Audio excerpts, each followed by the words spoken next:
반갑습니다. 김정우라고 합니다.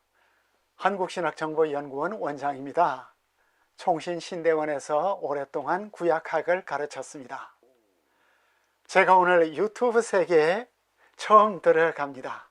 환영해 주시길 바랍니다. 그동안 제가 글의 세상에 살았는데 이제 말의 세계로 들어갑니다. 제게는 상당히 큰 전환으로 느껴집니다. 낯설게 느껴지기도 합니다. 도전하는 용기와 결단이 필요했습니다. 그런데 내가 왜 이걸 하나? 나는 왜 하나?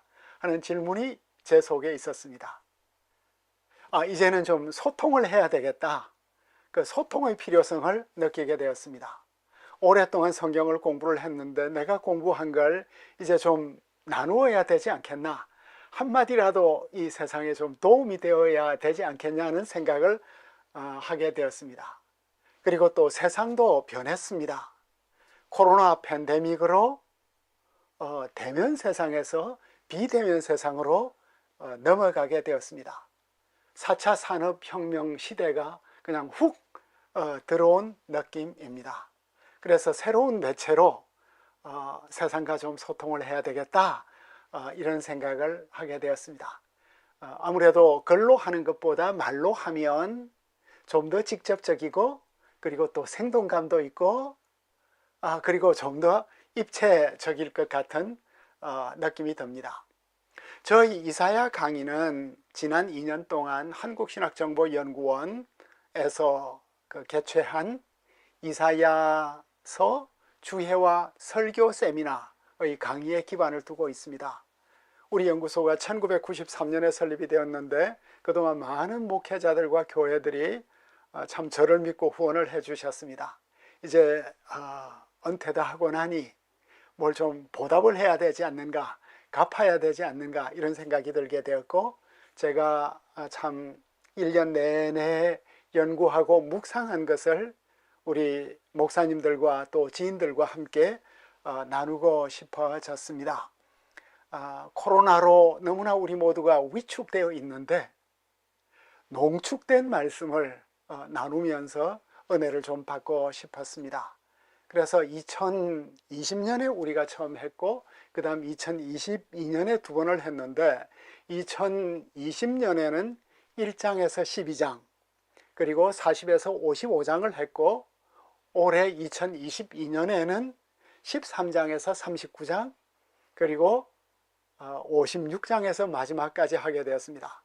그래서 이 흐름은 1에서 12, 그 다음에 13에서 39, 그 다음에 40에서 55, 그리고 56에서 66까지 이렇게 흘러갈 것입니다. 제가 이사야서에 관심을 갖게 된 것은, 저는 이사야 전공자가 아니지만 이사야서에 관심을 갖게 된 것은 이사야서가 대부분 시로 되어 있기 때문입니다. 이사야는 시인이고 그의 책은 전부 시라고 이야기를 할 수 있겠습니다. 아마 성경에서 가장 아름다운 시들이 이 책에 담겨 있는 것 같습니다.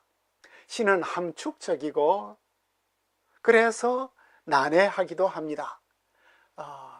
이제 시로 분석을 해야 이사야의 세계 속에 더 참 가까이 깊이 들어갈 수 있을 것 같습니다. 그래서 이사야서를 저는 시로서 감상하고 싶어 합니다. 이사야의 시는 자연의 아름다움을 노래하는 서정시라기보다는, 물론 서정시들이 이사야서에도 있습니다만은 이사야의 시는 주로 그가 살았던 역사의 현장에서 토해낸 시라고 이야기를 할 수 있겠습니다. 그런데도 이사야는 과거에 매몰되어 있지 않고 늘 미래지향적입니다. 늘 영광스럽고 소망스러운 미래를 그는 향해서 나아가고 있습니다.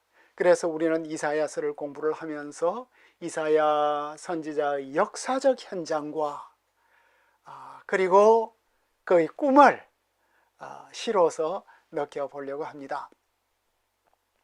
또한 이사야서는 우리 교회에서 제5복음서로 알려져 있습니다. 이사야는 예수님이 태어나기 전에 700년도 더 이전에 살았던 사람인데 어떻게 예수님이 태어나시고 자라시고 또 소명을 받으시고 가르치시고 일하시고 그리고 죽으시고 부활하시고 또 영광스럽게 될 것인지에 대해서 마치 그림을 그리듯이 선명하게 그려내었습니다. 어떻게 이 세상에 이런 작품이 있을 수 있을까?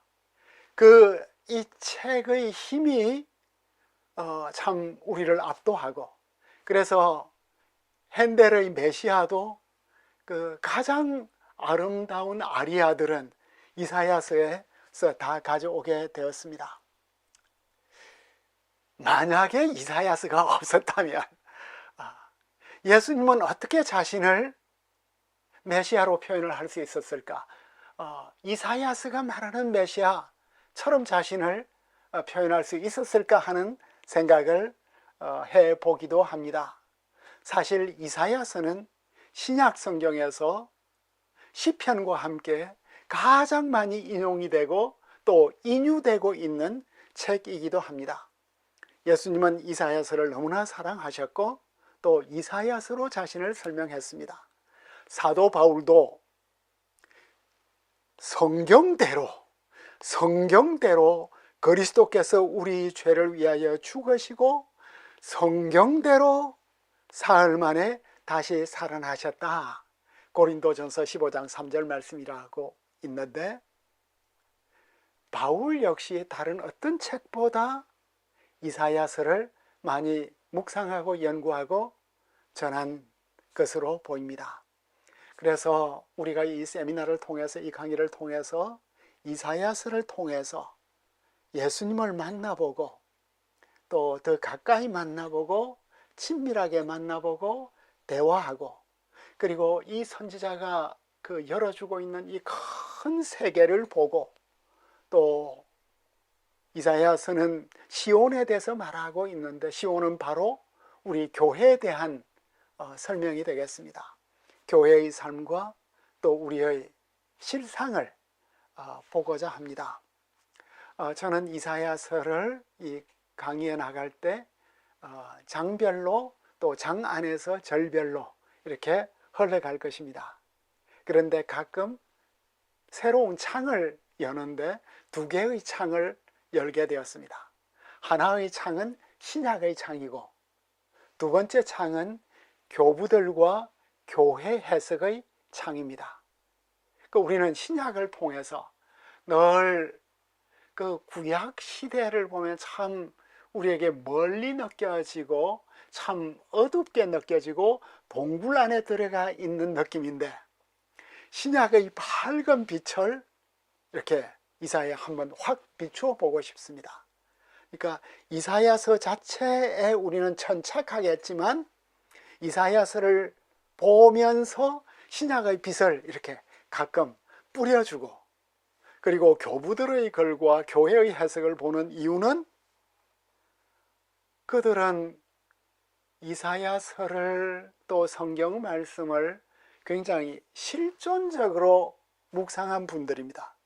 그래서 그분들을 통해서 어떤 영적인 느낌, 그리고 또 하나님하고 깊은 소통을 하는 이런 느낌, 하나님과 예수님을 실존적으로 만난 그들의 생동감, 그것을 함께 느껴보고 싶기 때문입니다. 그래서 이사야서 설명을 하다가 가끔 신약을 가고 또 바로 교부들과 또 교회의 해석으로 제가 가끔 들어갑니다.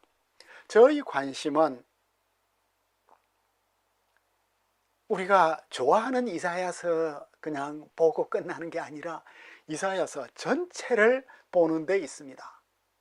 전체는 여러 부분들의 합보다, 여러 부분들을 모은 것보다 훨씬 더 크다 하는 이런 말이 있습니다.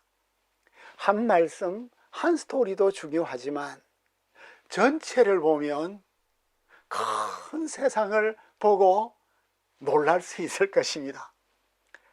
제가 웨스트민스터 신학교에서 공부를 할 때마다 저희 선생님들은 한 과목을 열 때마다 한 과목을 열어주면 그 과목 안에 담겨 있는 넓은 세상을 보여주곤 하셨습니다. 그래서 늘 전체를 보여주려고 애썼던 것 같아요. 그래서 저 역시 이사야서를 전체로 보고 싶고, 그리고 이사야서를 통하여 성경을 전체적으로 보고 싶고, 또 우리의 그리스도인의 삶을, 크리스천 라이프를 또 입체적으로 느껴보고자 합니다. 이 세미나를 진행하는 저나 또 이 유튜브를 보시는 분들이나 우리 모두 참 복된 시간이 되기를 바랍니다. 감사합니다. 앞으로 계속 깊은 교제를 나누도록 하겠습니다. 샬롬.